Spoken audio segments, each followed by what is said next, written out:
Hola, hola, que el Señor les bendiga. Agradecemos al Señor por esta maravillosa oportunidad que Él nos da de poder estar en su programa día a día.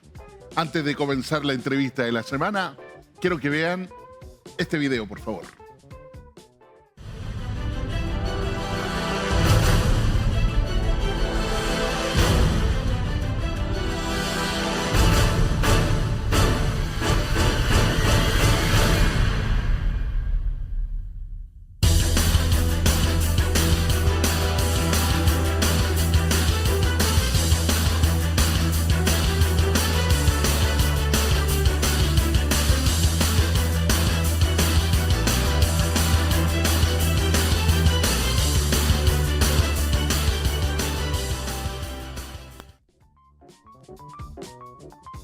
Agradecidos de parte de Dios por este momento que tenemos.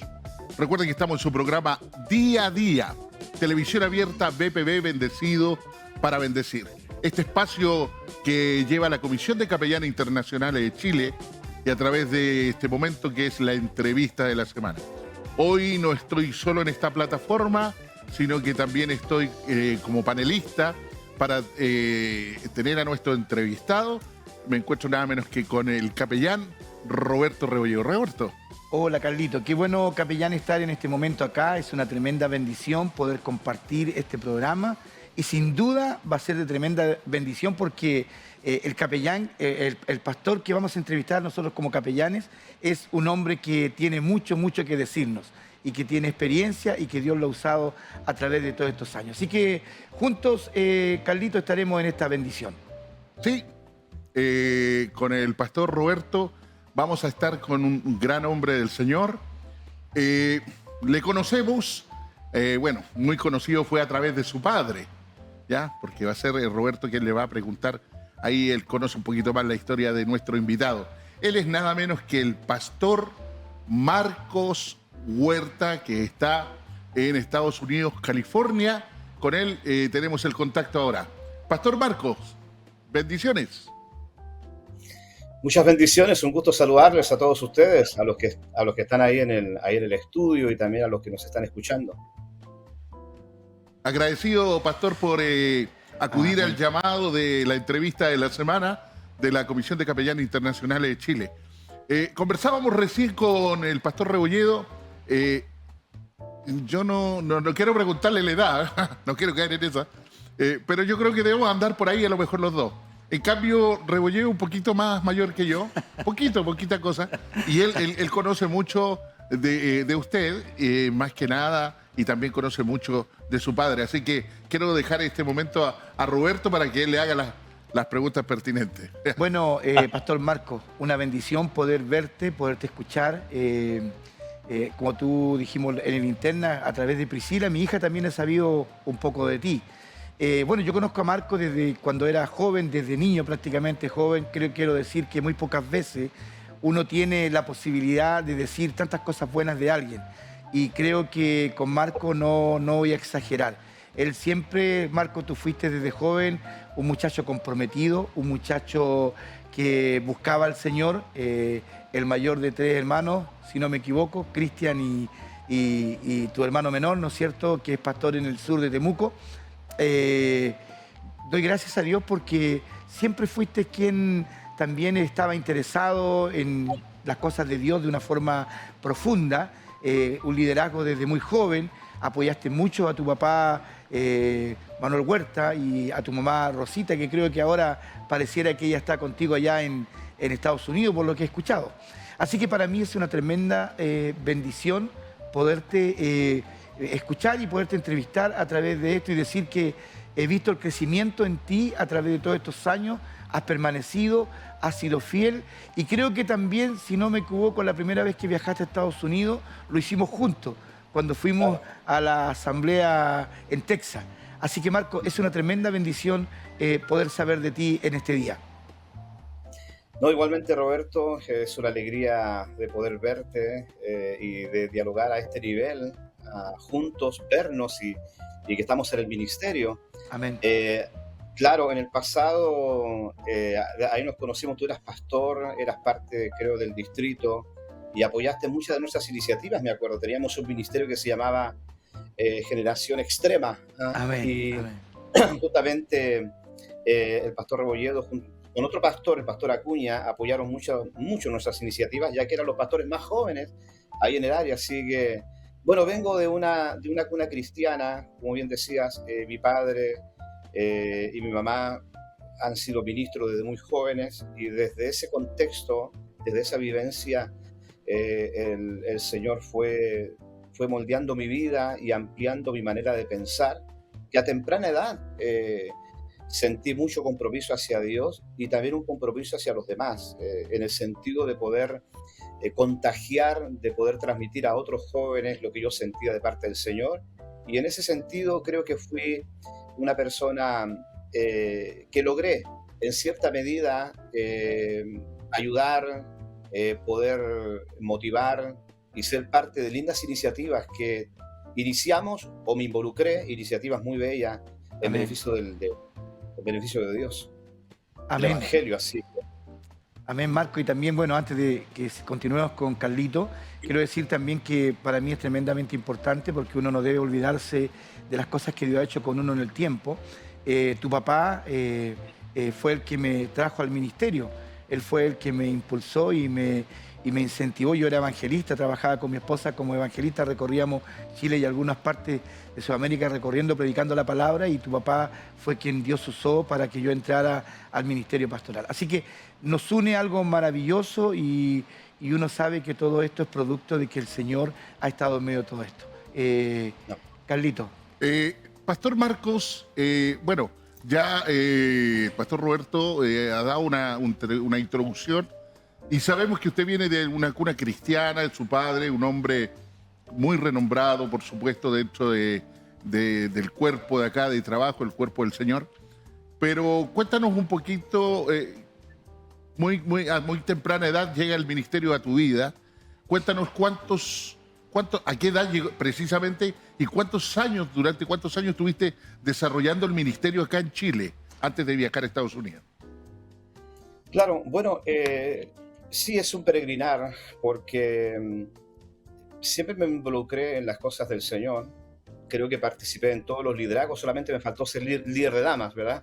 Pero participé en todos los liderazgos de la iglesia, involucrado, participando, cooperando. Para mí era un deleite trabajar mucho en la iglesia local y tenía, bueno, la bendición de que mi padre fuera el pastor y él me daba mucha oportunidad. Y él siempre me decía, yo te doy la oportunidad no porque seas mi hijo, sino porque yo veo talento en ti, veo algo en ti, antes de que prime la idea de que eres mi hijo y quiero darte la oportunidad, veo que tienes algo de Dios y quiero que lo madures, que puedas potenciarlo. Y comencé la escuela dominical y siempre involucrado. Pero nunca estaba en mi mente, eso sí, que al final de mi niñez, iniciando la juventud, que podría yo tomar el ministerio. Más bien era un deleite poder contribuir y ayudar, pero no estaba en mí tomar el ministerio como tal. Yo quería ser un biólogo, quería estudiar en la universidad, quería desarrollarme. Y estando en mi etapa universitaria fue que el Señor me llamó al ministerio. Y todo aquello que fue sembrado en la niñez y esa participación bastante activa en el ministerio, afloró en mí el deseo de poder, ese llamado de Dios, de poder involucrarme en el Señor. Así que ahí casi a los 20 años recibo el llamado del Señor y empecé a tratar de pensar dónde podía desarrollarme. Y ahí pensé en Ecuador y me fui a Ecuador a estudiar ahí, filosofía y teología, y ahí comenzó mi peregrinaje. Así que he tratado de combinar el área ministerial propia de la academia, que es un área muy fuerte que he desarrollado y que involucra la totalidad de mi vida, pero también la pastoral. Trato de no desembarazarme de la comunidad de fe, del diálogo pastoral, de la cercanía con... así que básicamente el ministerio lo he construido desde dos matices, ¿ah? Desde la parte pastoral y la parte propia de la academia. Pero como te digo, retrocediendo un poquito más para atrás, estando en esa etapa de mis 20 años, estaba bastante consolidado en mi carrera, ya visualizándome más adelante como un profesional, y fue donde Dios, de manera bastante traumática, diría yo, me llama al ministerio. No había otra forma, creo yo, de parte del Señor cautivarme, sino a través de un impacto.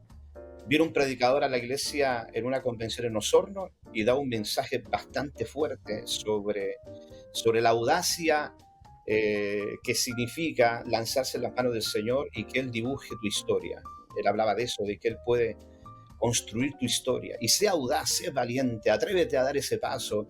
Y bueno, fue algo tan fuerte, tan vívida esa palabra en mí, que me lancé en los brazos del Señor y dije: Señor, yo estoy estudiando, yo amo esto, me gusta lo que estoy construyendo, me gusta la agenda de mi vida, lo que he planificado, pero si tú tienes algo mejor no en el sentido material, sino en el sentido de vivencia, en el sentido de la realización máxima de la vida, si hay algo que va a causar la alegría y el sentido máximo del vivir, aquí estoy, Señor.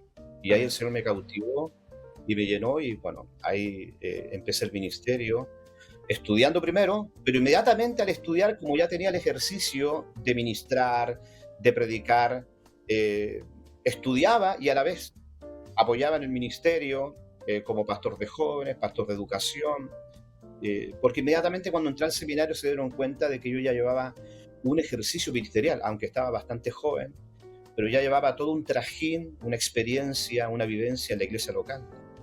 Ahora, perdone, Roberto, para no perder la idea. ¿Hubo una preparación teológica acá en Chile? Hablemos de seminario. ¿Y luego continúas en Ecuador? Porque No, sabemos que hay una preparación y una capacidad bien fuerte en ti de lo que es todo lo que es como Teología. la maestría, ¿ya? Pero cuéntanos, todos estos procesos, juntemos todos los procesos de estudio. ¿Qué país y qué lugar estuviste estudiando? Amén. claro. Mira, lo que pasa es que yo fui una persona muy curiosa en el sentido intelectual. O sea, siempre me gustó indagar, me gustó leer desde pequeño, y eso me lo inculcó mucho mi mamá, porque mi mamá es una lectora fantástica. Siempre vi a mi mamá con un libro antes de dormir, siempre con su biblioteca, que era más robusta que la biblioteca de mi papá, ¿eh? Tenía mucho más libros ella. Entonces ella me inculcó siempre el deseo de leer, esa curiosidad intelectual. Por eso es que ya venía con cierta preparación, me gustaba leer libros de teología, me gustaba preguntarle a algunos profesores. Hubo una persona que me cautivó mucho y que puso un peso mucho mayor en mi vida, sembró mucho en mí, que es un profesor que se llamaba Marco Escobar. Era un profesor que vivió un tiempo en mi casa, y él también me hacía leer libros. Mira, léete este libro, y yo no lo entendía para nada, pero él me explicaba un poquito el mundo de la filosofía y la teología. Entonces siempre fui curioso en esa área. Por lo tanto, que cuando yo recibo el llamado del Señor, inmediatamente se me propone ir a Ecuador. Yo pensaba irme a Santiago, porque había un seminario de nuestra denominación allí, que todavía está, pero me hablan de ahí de Ecuador para poder tener una experiencia mucho más amplia. No en el sentido educativo, porque tanto el seminario de Ecuador como el de Santiago tenían prestigio los dos. El de Santiago también proveía herramientas muy, muy sólidas, pero sentí por el consejo de muchos que quizás Ecuador sería una experiencia mucho más amplia, en el sentido de un diálogo mucho más amplio, de conversar con otro tipo de personas, etcétera. Bueno, algo más amplio. Entonces, me fui a Ecuador a estudiar lo que es filosofía y teología. Terminé en Ecuador y me fui al seminario nazareno a hacer una maestría. en estudios misionológicos. Ahí estuve unos par de años. Bueno, no alcancé a terminar los 2 años porque me tuve que ir antes, ya que los recursos no me alcanzaron. En ese momento ya no tenía ningún tipo de ayuda, sino solamente la de mi padre. Y regresé ya con una maestría casi terminada y ahí comenzó mi trabajo. Me conecté con el seminario en Santiago y serví como profesor de planta. También empecé a trabajar con el seminario presbiteriano en el programa de licenciatura de ellos.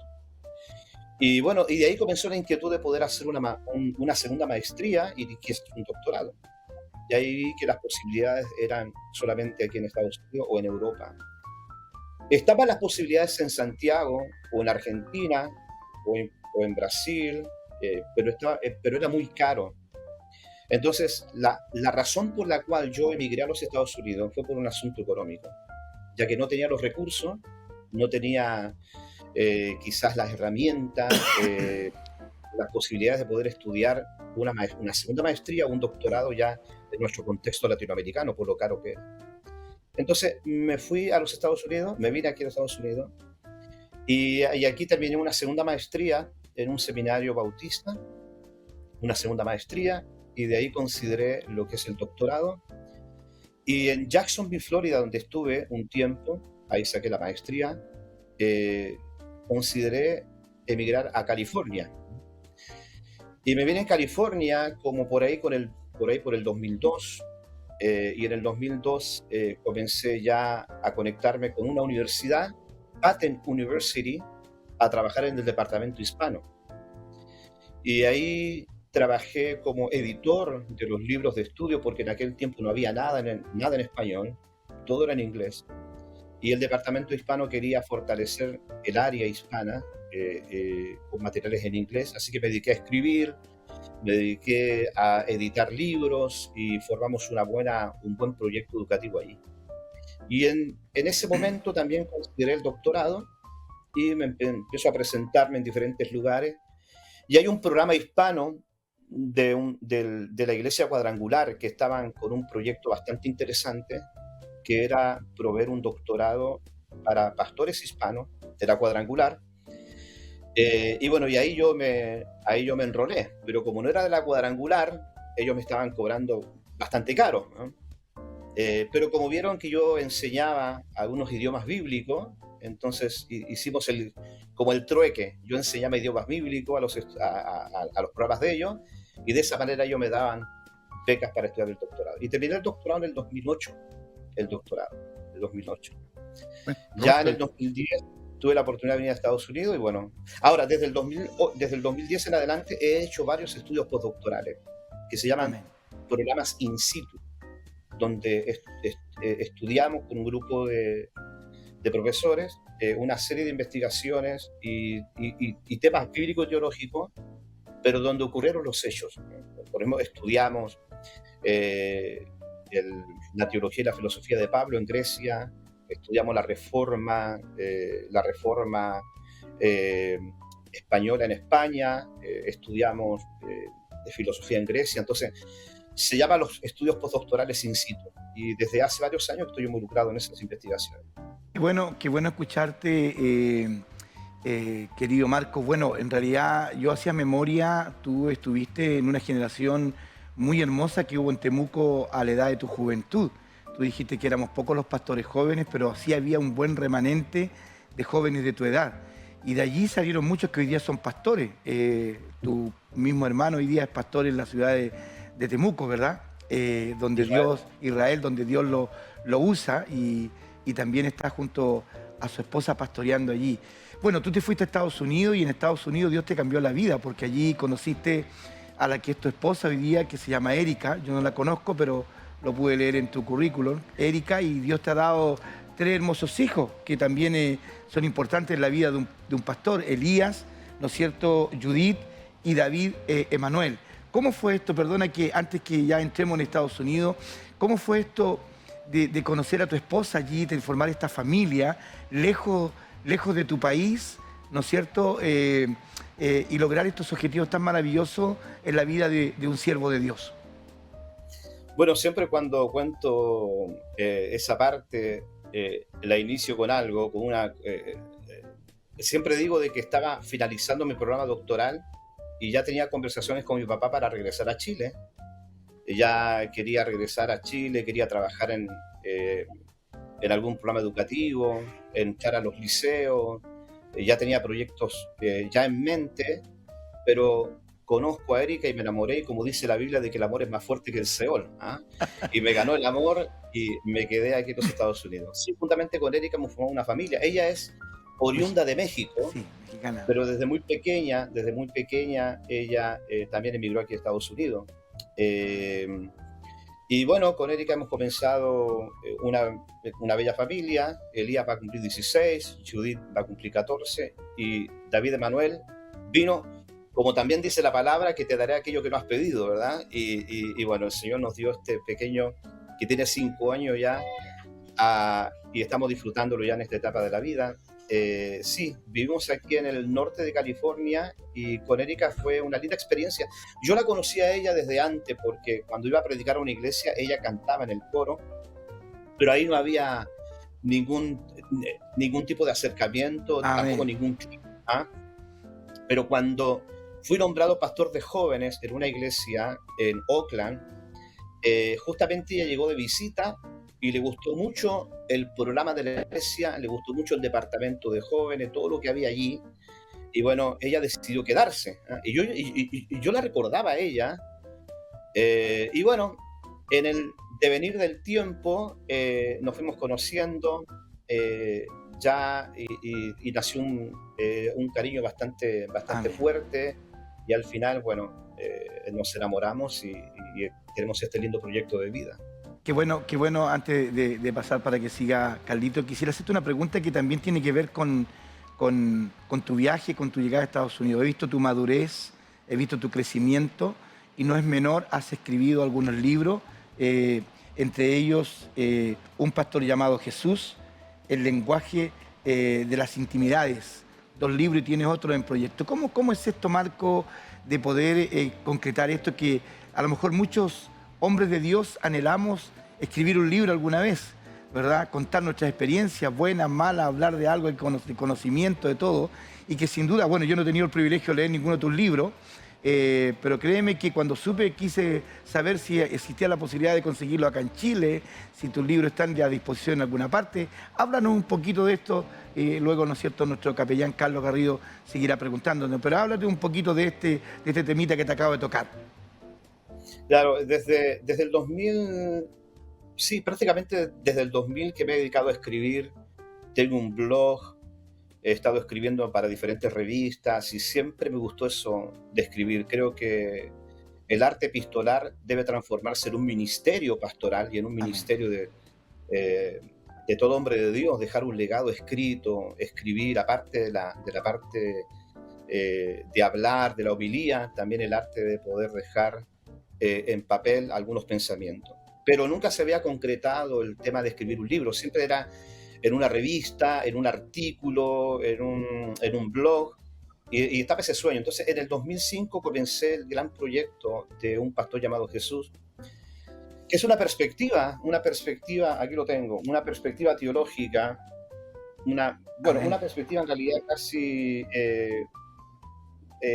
filosófica de la persona de Jesús, donde explico eh, los matices más representativos de la persona de Jesús, tratando de hablar de su credibilidad, de su longanimidad, de la humildad de Jesús, pero siempre presentada desde una manera eh, intelectual, pero también sensiblemente pastoral. Es una linda lectura que lo pensé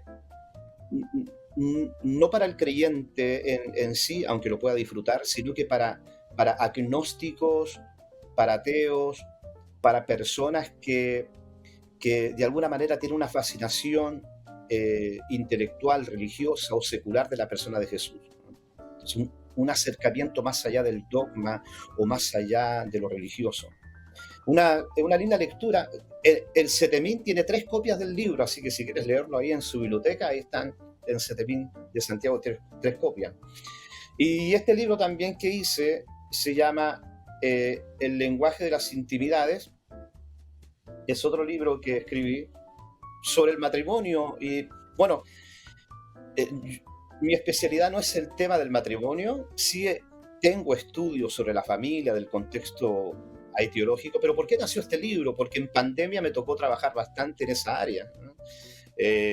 Los pastores me pedían, Marco, hay que atender familias, y los pastores que éramos parte de la comunidad cristiana allí, de la iglesia, tuvimos que dividirnos para poder atender una diversidad de problemas, como que la pandemia trajo esos conflictos, ¿verdad? Esos problemas que se Amén. guardaban debajo de la Así es. alfombra florecieron. Entonces, y también mis propios conflictos, ¿eh? Nuestras propias situaciones vividas. Por lo tanto, es un libro donde presento un peregrinaje pastoral sobre ciertos elementos que yo fui identificando y que al final resultaron en esta tesis de que si reforzamos 6 intimidades, nuestro matrimonio puede generar un equilibrio. Amén. Porque en el mar de la vida nunca está quieto. O sea, el mar de la vida siempre tiene sus olas. De repente se pone más bravo, más insostenible la situación, pero en los buenos tiempos siempre tiene un vaivén, siempre hay un movimiento. Entonces Amén. nunca está quieto el mar de la vida. Entonces por ahí yo hablo de que si tenemos estas 6 intimidades, pensando en la metáfora de las velas, 6 velas del barco, podemos equilibrar un poquito el movimiento. Un libro muy bonito que ha sido ya premiado, los dos han sido premiados por diferentes comunidades, tanto católicas como protestantes, como libros de un aporte pastoral y de un aporte también intelectual.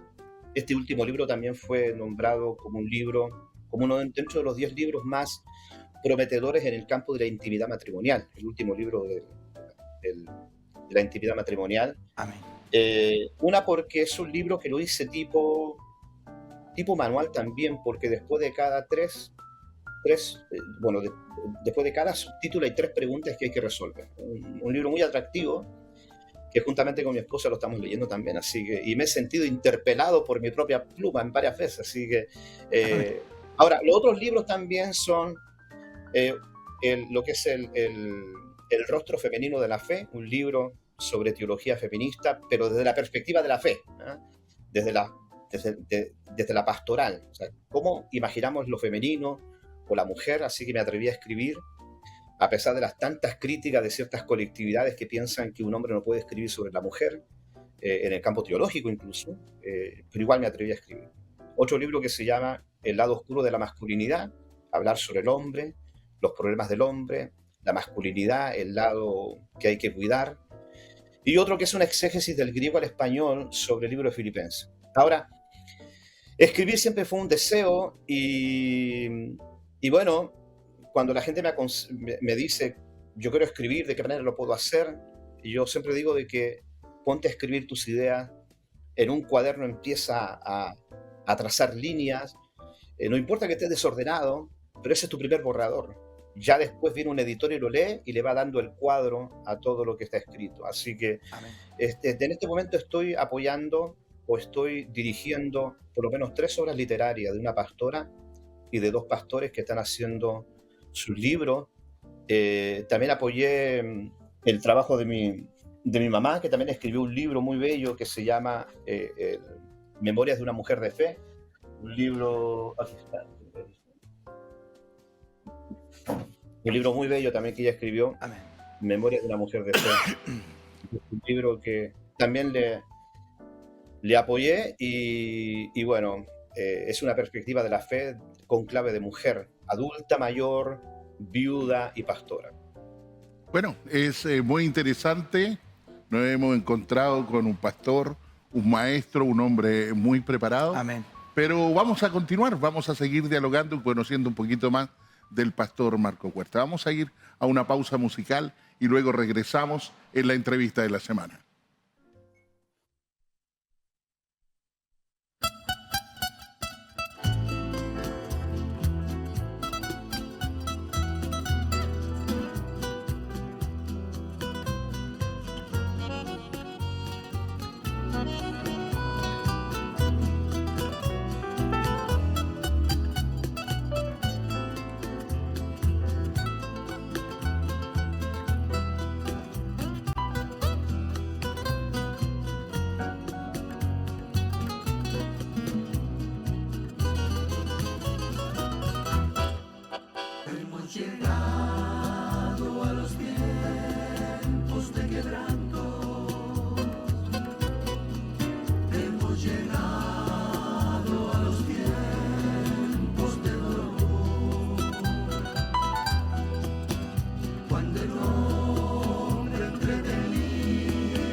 Visita nuestra página web www.151.cl.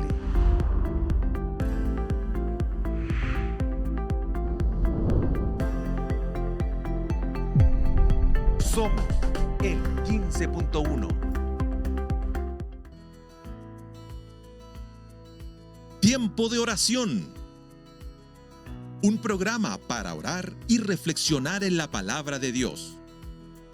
Lunes a viernes, desde las 11 de la mañana. Somos el 15.1. Oremos por Chile. La iglesia se une para orar por el país. Diferentes ministerios nos visitan para orar por Chile y su gente. Únete y oremos juntos. Cada miércoles a las 22 horas por el 15.1.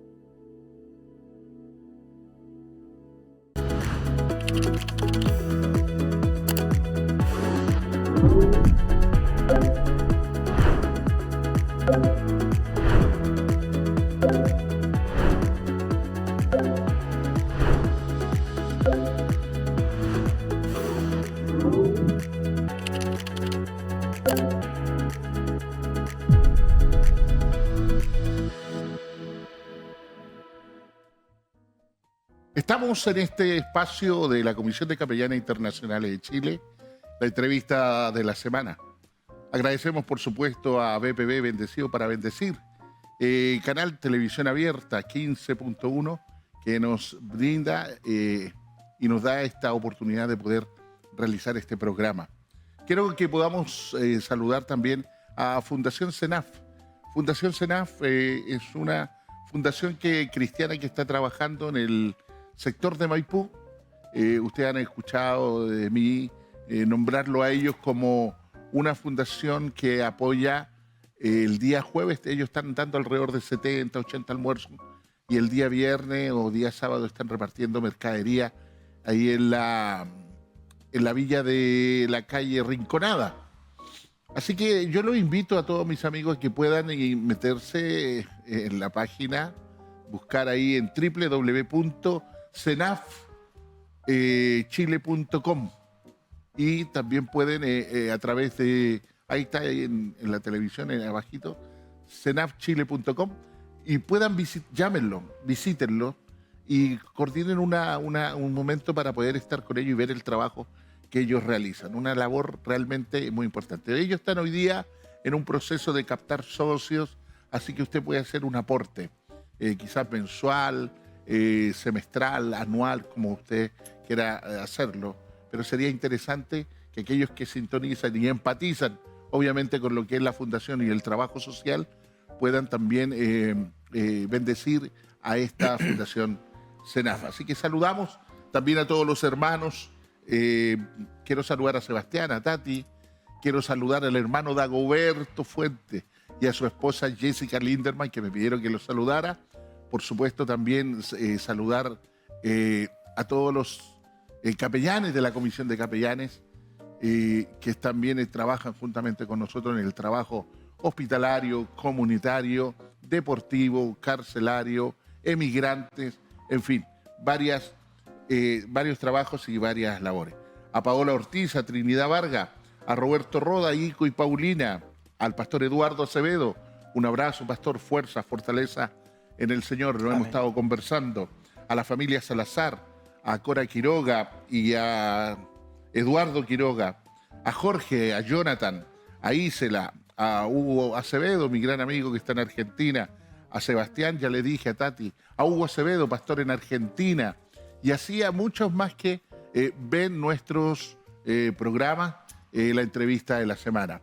Hoy día estamos con el pastor Marcos Huerta de California, Estados Unidos. Retomamos con él, por supuesto. Pastor Marcos, en lo que hemos ido conversando juntamente con el pastor Rebolledo, llega un momento, hablamos de su preparación teológica aquí en Chile, en Ecuador, en fin, y todas las cosas que usted ha estado desarrollando, que no son no menor, ¿ya? Y veo que es un hombre que ama la literatura, por eso el fondo que tiene atrás está lleno ahí de libros, y me imagino que debe tener una biblioteca en PDF maravillosa también. Pastor, ¿cómo ha sido para usted poder llevar el ministerio independiente? No sé si usted está con una congregación latina, está con otros chilenos allá, o realmente tiene otro tipo o tiene un surtido de latinos allá, pero ¿cómo ha sido poder ministrar en otro país que no sea Chile? ¿Cuál ha sido su experiencia el poder estar pastoreando allá en Estados Unidos? Bueno, ha sido una experiencia positiva por el hecho de que desde el primer momento entendí que tenía que adaptarme a la cultura presente, a la cultura de aquí, no solamente la cultura propia de los Estados Unidos, sino la cultura de las iglesias hispanas, la idiosincrasia de ellos, su liturgia, su forma de entender el discipulado, el compromiso que ellos tienen con la iglesia local.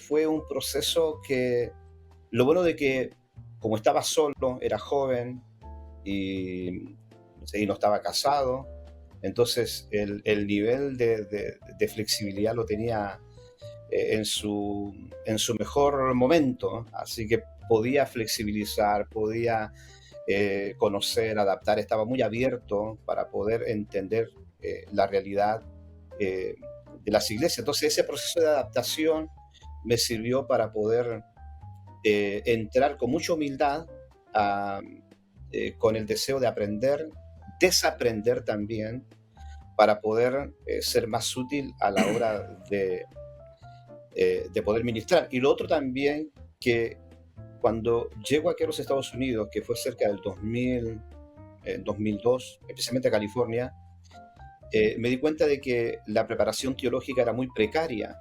Es más, había una estadística en ese tiempo de parte de Fuller, del seminario Fuller, que señalaba de que el 80% de los pastores en aquel momento no tenían ninguna preparación teológica y bíblica. Así que yo sentía de que estaba descendiendo en un terreno fértil, en un terreno idóneo para un maestro. Por lo tanto, primeramente adaptarme para poder entender la cultura propia de la iglesia hispana acá, poder entender su cosmovisión, su compromiso con el reino, y también conocer la cultura más amplia. Ya ese proceso de adaptabilidad, de comprensión, me ayudó. Ahora, desde el principio hasta el día de hoy, tomé la decisión de poder apoyar más el contexto hispano, porque a nivel anglosajón o a nivel de los hermanos americanos, anglos o afroamericanos, las estructuras educativas y la consolidación de su cristianismo propio estaba bien sólido. En cada esquina tú encontrabas PhD en filosofía, en teología. Iglesias americanas tenían el lujo de tener 3, 4, 5 doctorados en teología, como maestro de escuela dominical, incluso algunos de ellos. Por lo tanto, decía yo, bueno, voy a entrar acá y capaz que me pongan en la fila, tratando de ver si hay oportunidad, si voy a poder desempeñar el talento que el Señor me dio, los dones maravillosos que por su gracia el Señor ha dado. Entonces me di cuenta de que era más útil con mi gente en el contexto hispano. Así que entré para adaptarme, para poder entender el proceso, y me voy acomodando, y eso me ayudó bastante. Ahora, después vino el proceso de poder entender que en los Estados Unidos ha habido un tiempo de crecimiento. En el 2002 hasta el día de hoy, Estados Unidos ha ido decreciendo económicamente, cada vez más pierde un poquito fuerza económica. Los conflictos, el involucramiento de Estados Unidos en diferentes escenarios mundiales ha ido erosionando un poco el tema del fortalecimiento económico. Entonces, eso también ha jugado otro punto dentro de mi propio trabajo, en la cual trato de desarrollar un trabajo bivocacional, involucrándome en la academia, consolidando un trabajo más profesional en el campo teológico, para poder ahí ir subsanando algunas necesidades, y también en la parte pastoral. Entonces, para que se entienda, he desarrollado por necesidad un trabajo tanto académico, formal, más de una plataforma mucho más firme, y también el trabajo pastoral, el trabajo ministerial. Entonces, no solamente hago teología en el contexto eclesiástico dentro de la comunidad hispana, sino también trato de hacerlo en un nivel mucho más formal, en la universidad, en el seminario, en la facultad. Entonces, combinando eso, también amplió la mirada y mi trabajo. Pero la adaptación no fue fácil, porque la mayoría de los pastores que estaban eran de Centroamérica y tenían sus estructuras, su forma de pensar.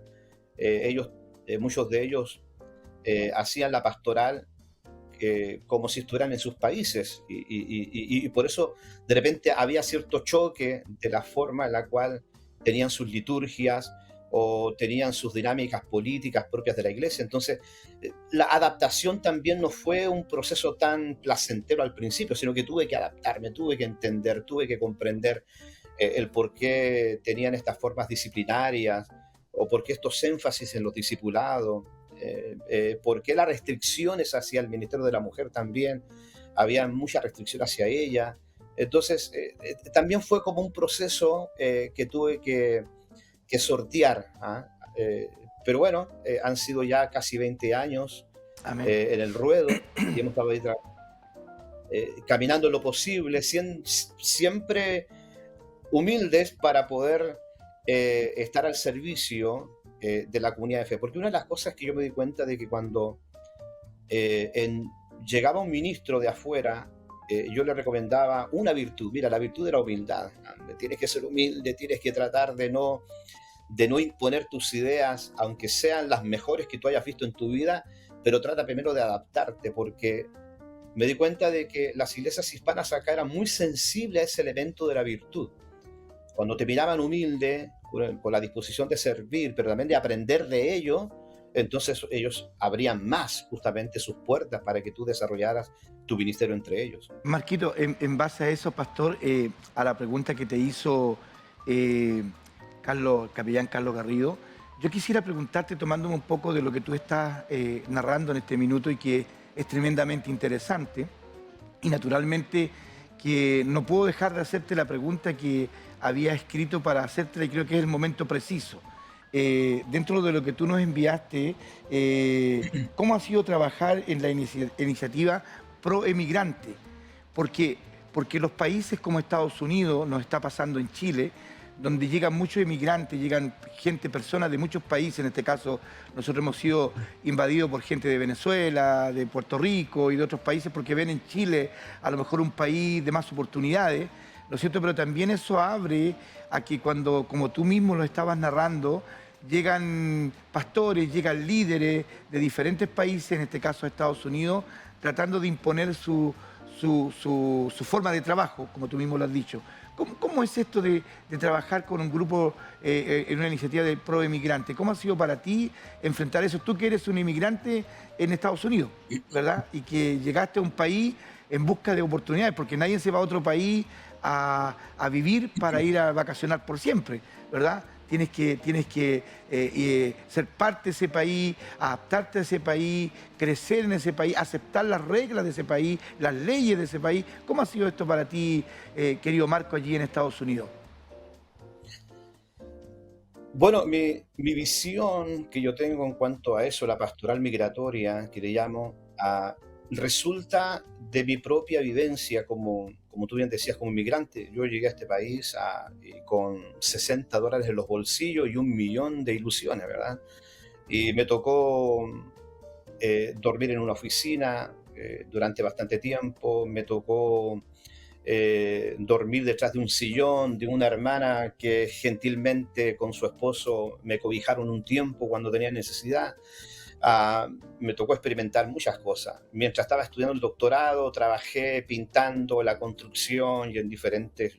y eso es parte de la adaptación, porque de repente puede surgir la idea de que ir a Estados Unidos es como llegar acá, te ofrecen un sueldo, aquí hay un auto, aquí están las llaves de tu oficina y de tu departamento, pero es raro eso. Puede existir, pero es muy raro. Incluso aún entre el mundo anglosajón no se da tampoco eso. Tú llegas prácticamente a servir y tienes que buscar un trabajo ahí paralelo para poder sobrevivir.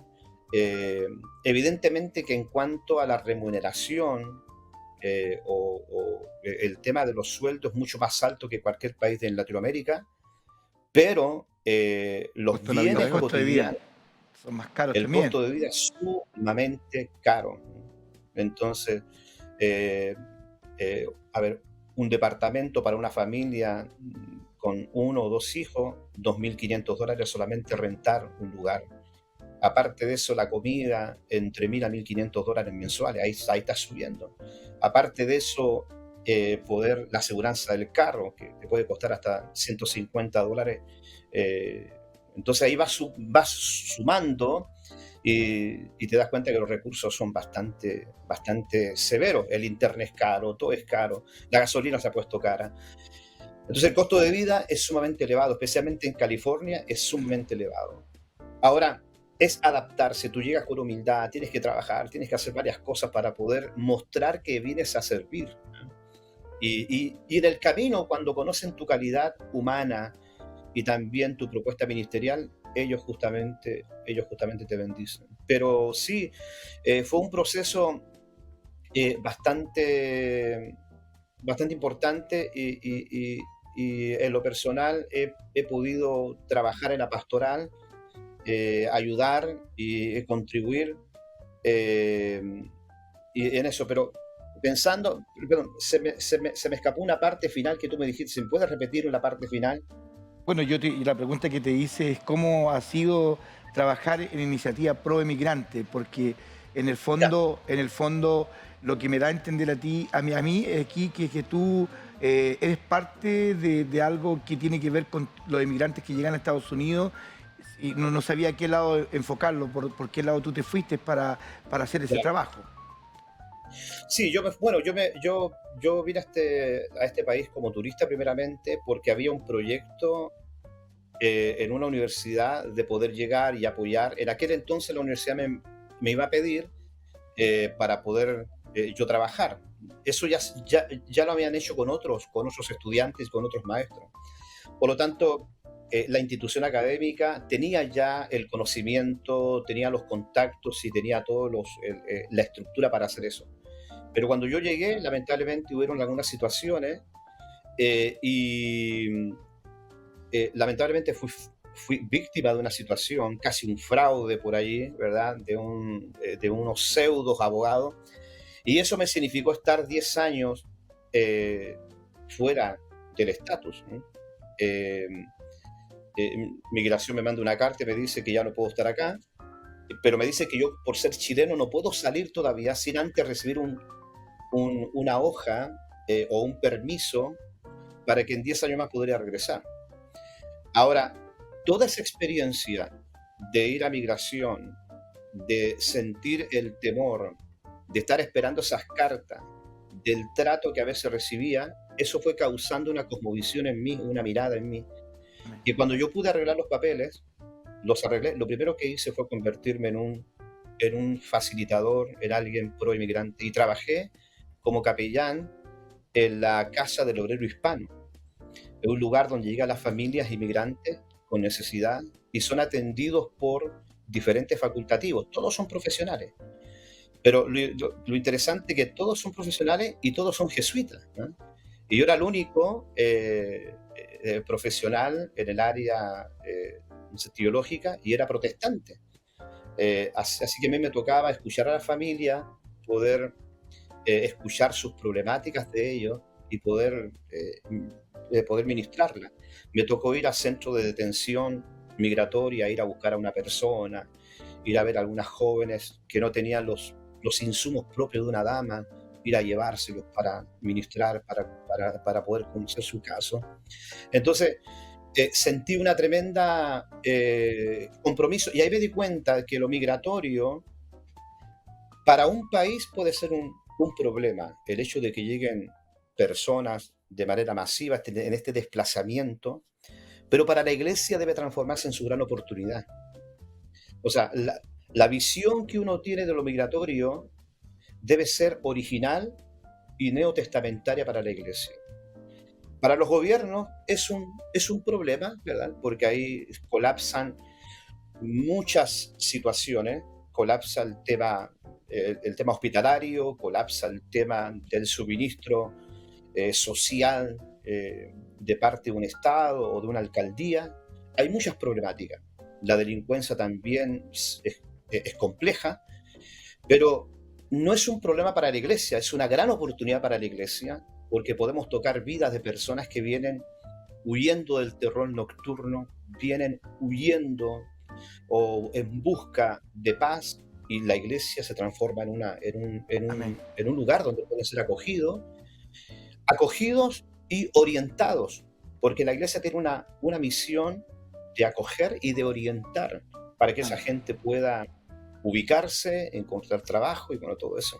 Y bueno, Pastor qué Marco. interesante, disculpa, en base al tiempo que nos va quedando, Pastor Capellán Carlos Garrido, No sé si tiene alguna otra pregunta. Sí, Pastor Marco, bueno, bien dice Roberto, en virtud del tiempo, quisiéramos poder estar hablando mucho más porque en verdad enriquece la conversación todo lo que tú has Su manejado, experiencia. todo lo que tú has tenido que vivir para poder salir al frente y de toda la capacitación y las capacidades que tú tienes, por supuesto, que obviamente podríamos rescatar mucho para nuestra capellanía y también para los ministros acá.